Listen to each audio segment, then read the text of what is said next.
اصل وجہ یہ ہے کہ وہاں ان کے اندر ہمارے نبی کی تعلیمات عام نہیں ہوئی. آج اگر ہم یہاں شور شرابہ کرنے کی بجائے ان ممالک میں کوشش کریں کہ ہمارے نبی صلی اللہ علیہ وسلم کی تعلیمات عام ہوں,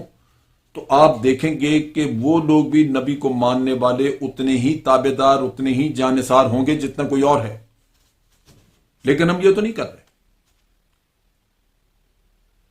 اب آپ یہ دیکھیے کہ آج اگر فرانس کے سفیر کو نکال دیا جائے تو کیا اس کے بعد فرانس میں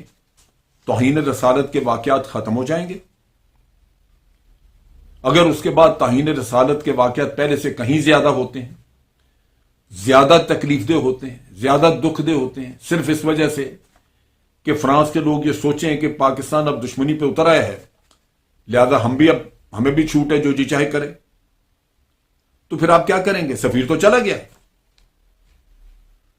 وہ جو اس کے بعد توہین رسالت ہوگی, خدا نہ خواستہ, اللہ نہ کرے, اللہ نہ کرے,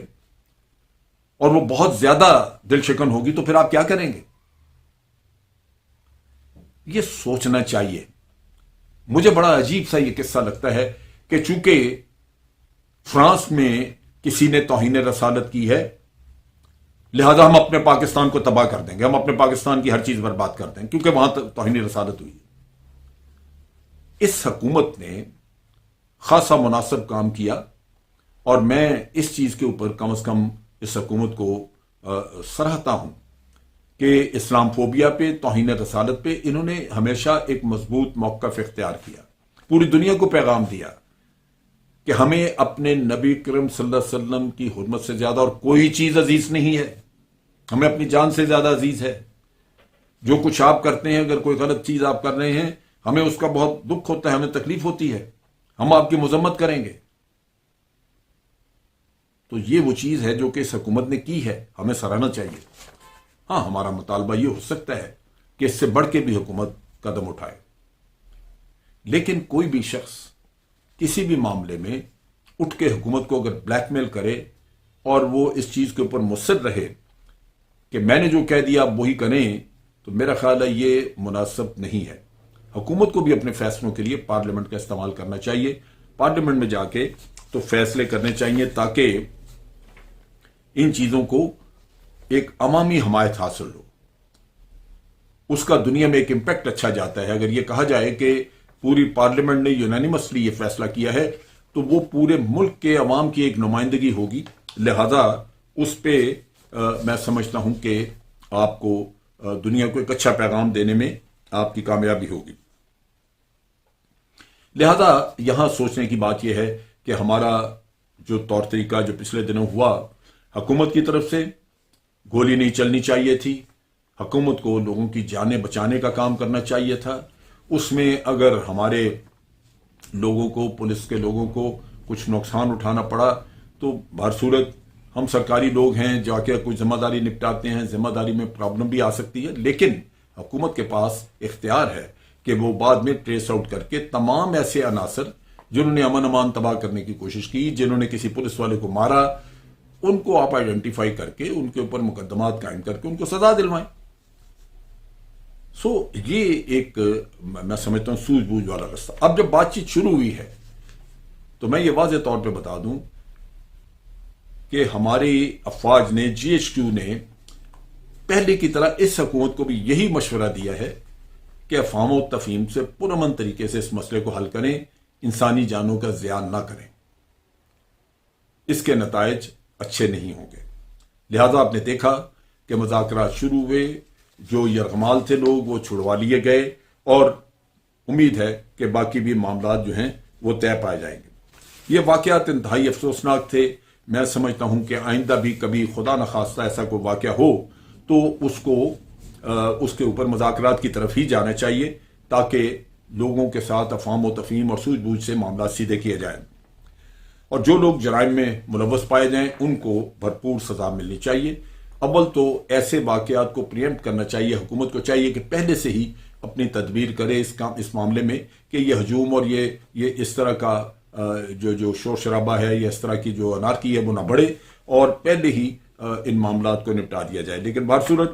جب بھی کبھی یہ صورتحال پیدا ہو تو افہام و تفہیم سے کام لیا جائے۔ اب چیز یہ ہے کہ اسے دوسرا پہلو اس کا ہے، وہ دوسرا پہلو دیکھنا ضروری ہے کہ اس میں کون سے عناصر تھے جنہوں نے اس چیز کو بھڑکایا۔ آپ کو وزیر اعظم نے اپنے خطاب میں بھی بتایا کہ 380 اکاؤنٹ، یہ ڈس انفو لیب والا ڈرامہ ابھی ختم نہیں ہوا، اور یہاں پہ میں خاص طور پہ، کیونکہ وہ 380 اکاؤنٹ کسی کے سرپرستی میں بھارت سے آپریٹ کر رہے ہیں، لیکن ان کی لنکیج کہیں اور بھی موجود ہے جس کا میں ذکر کروں گا،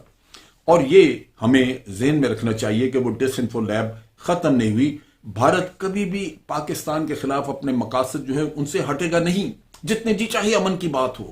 جتنا جی چاہے مذاکرات ہوں، جتنا جی چاہے ابو دھابی کرائے، دبئی کرائے، امریکہ کرائے، یہ سب آپ کو دھوکہ دیا جائے گا، پاکستان کو چکر دیا جائے گا، پاکستان سے وقتی طور پہ معاملات اپنے نپٹائے جائیں گے اور بھارت اپنا مشکل وقت نکال لے گا، پھر اس کے بعد آپ کے ساتھ وہی کچھ کرے گا جو وہ 70 سال سے کرتا چلا آ رہا ہے۔ اب یہاں پہ بھارت کا ملوث ہونا بالکل مسلم، یہ تو سارا تحقیق میں یہ چیز سامنے آ گئی، لیکن آپ کے اپنے لوگوں نے پچھلے دنوں کیا کیا؟ حسین حقانی کا ایک نیٹ ورک ہے جو کہ 7 فورم کے نام پہ چلتا ہے، اور اس میں لوگ ہیں، ممبر ہیں اس میں وہ جو ممبران ہیں لوگ،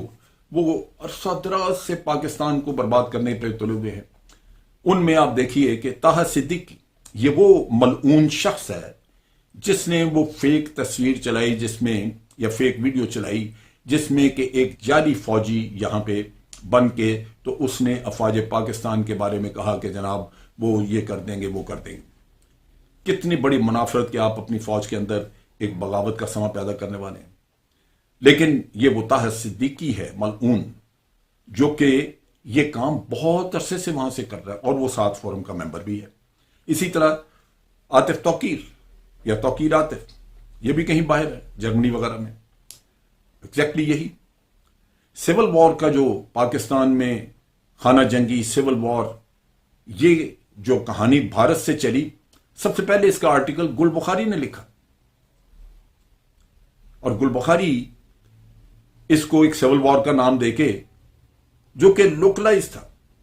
آپ دیکھیے کہ اس میں تقریباً 196 کے قریب ناکے تھے مختلف جگہوں پہ لگائے ہوئے تحریک لبیک نے، ان میں سے 192 پرامن طریقے سے اٹھ گئے، 3 یا 4 تھے جن پہ کہ کچھ گڑبڑ ہوئی، اور ان میں سے بھی ایک چوک یتیم خانہ لاہور والا جس پہ کہ خون خرابہ ہوا، باقی پورے ملک میں کچھ نہیں تھا۔ اس کو سول وار، گل بخاری، عائشہ صدیقہ، یہ وہ نام ہیں جنہوں نے کبھی بھی اس ملک کی خیر خواہی نہیں چاہی۔ سو یہ تو وہ پاکستانی ہیں، یہ وہ آستین میں چھپے وہ سانپ ہیں جو ہمیشہ باہر سے بیٹھ کے اس ملک کو نقصان پہنچانے کی کوشش کرتے رہے۔ اور یہاں جو تکلیف ہے، دکھ ہوتا ہے وہ دیکھ کے، وہ سیاسی پی ڈی ایم ناکام ہوئی اپنے کھیل میں، اور ناکام آئندہ بھی ہوگی، کیونکہ یہ لوگ مخلص تو ہے نہیں، لہذا ان لوگوں نے بھی یہی کام کیا کہ اپنے ورکرز کو شامل کر کے تو یہ توڑ پھوڑ میں شریک کر دیا، تحریک لبیک کو بدنام کروایا، P M L N J U I, prime minister نے بھی اپنے خطاب میں کہا اور ہم نے لوگ آئیڈینٹیفائی بھی کیے۔ اس سے بڑا جو مجھے دکھ ہوا وہ مذہبی لوگوں پہ، مفتی منیب ہڑتال کی کال دے رہے ہیں، حکومت کو اور احتجاج کرنے والے لوگوں کو سمجھانے کے بجائے ہڑتال کی کال، اور جو ہڑتال کی کال ہے، پہیا جام، کاروبار بند، آپ کیا کر رہے ہیں؟ صرف اس لیے کہ آپ کو رویت ہلال کمیٹی سے نکال دیا گیا ہے؟ یہ آپ کا ایمان ہے؟ یہ آپ عالم دین ہے؟ اور یہی کام مولانا نے کیا۔ مولانا کا کرتب دیکھ لیجئے، نون لیگ کا حصہ تھے اس وقت جب پہلا دھرنا ہوا ٹی ایل پی کا، تحریک لبیک کا، اور جس میں جو اصل قصہ وہاں پہ تھا، خرابی وہاں تھی، وہ یہ تھی کہ قادیانیوں کے لیے ایک نیا حلف نامہ جناب پی ایم ایل این نے، نون لیگ نے، وہ جناب پاس کرا دیا پارلیمنٹ میں۔ اس کے اوپر وابیلا شور مچا، مولانا نے آواز نہیں اٹھائی۔ ان کے والد محترم مفتی محمود وہ پیش تھے اس کام میں کہ جناب قادیانی جو ہیں وہ مسلمان نہیں ہیں، اور ایک یہ حضرت ہیں کہ انہوں نے اس کو سپورٹ کیا ہے۔ یہ تو اس وقت شور مچ گیا جس کی وجہ سے وہ رک گیا، اور آج مولانا ٹی ایل پی کے ساتھ جا کے کھڑے ہو گئے صرف عمران خان کی دشمنی میں۔ ملک کا خیال کس کو ہے؟ کہاں ہے ملک کا خیال؟ صرف ذاتیات، آپ اپنی ذاتی دشمنیاں نپٹائیں، ذاتی مفادات کھینچیں، کھائیں پیئیں، اس کے علاوہ آپ کے پلے آپ کچھ اور کرتے ہیں یا کرنا چاہتے ہیں؟ یہ وہ المیہ ہے جو ہمارے عوام کو سمجھنا چاہیے، دیکھنا چاہیے، اور بجائے اس کے کہ آپ اپنے ملک کا ستیہ ناش کریں، آپ حکومت سے مطالبات ضرور کریں، پرامن کریں، اور حکومت کو بھی چاہیے کہ پرامن مطالبات پہ زیادہ توجہ دیں، اور اس میں جو وائلنس کی طرف جاتے ہیں ان کو آئیڈینٹیفائی کریں، سزائیں دیں ان کو۔ یہ شکر الحمدللہ کہ مذاکرات کا رستہ اختیار کیا گیا ہے۔ امید ہے کہ بڑی جلدی یہ مسئلہ سلجھ جائے گا، اور ہمیں پوری دنیا کو پیغام دے دیا، لیکن ہمیں اس سے آگے نہیں بڑھنا چاہیے۔ آج سفیر نکال دیں، اس سے فرانس میں توہین رسالت کا کام رک نہیں جائے گا، پہلے سے زیادہ بڑھ جائے گا۔ یہاں سفیر ہے، ہم اس کو بلا کے احتجاج کرتے ہیں، اس کے سامنے اپنے نظریات رکھتے ہیں کہ ایسے نہیں ایسے ہونا چاہیے، تو پھر بھی کوئی بات ہماری سنی جاتی ہے۔ آپ نکال دیں گے تو اتنے سے بھی جائیں گے، توہین رسالت اس سے زیادہ بڑھ کے ہوگی، یہ ذہن میں رکھیے۔ آج کے لیے اتنا ہی۔ افواج پاکستان زندہ باد، پاکستان پائندہ باد۔